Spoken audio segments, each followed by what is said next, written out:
কোনোদিন নাই ভেবেছিলি যে মুরগুমা ড্যামটা উপর থেকে দেখতে এত সুন্দর লাগবে। তো বন্ধুরা, আজ আমরা মুরগুমা যাচ্ছি। তো প্রথমেই আমরা পেয়ে গেলি কচা হাতুর নদী। কচা হাতুর নদীর ব্রিজটা পায়রাতে একটু ভয় ভয় লাগতেছিল, কেন কি কচা হাতুর যে ব্রিজটা আছে সেটা চারিদিকে ভাঙা ভাঙি আছে। তারপর আমরা পৌঁছে গেলি বেগুনকুদর বখুড়া। বেগুনকুদর জায়গাটাতে অনেক ভিড় থাকে, আজ অনেক খালি খালি ছিল। বেগুনকুদর পার হবার পরের রাস্তাটা অনেক সুন্দর ছিল, তাই আমরা 200-300 স্পিডে যাতেছিলি। झूठ बोलो, बार बार झूठ बोलो।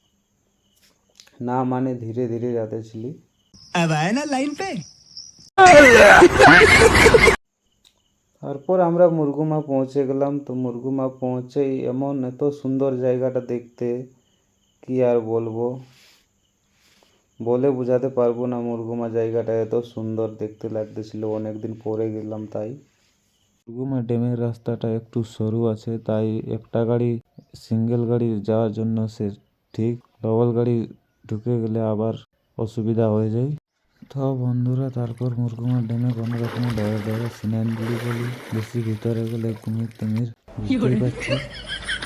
চান করার পর আমরা যাব সুসাইড পয়েন্ট। তো সুসাইড পয়েন্টের ভিডিওটা দেখার জন্য পার্ট টু আসবে।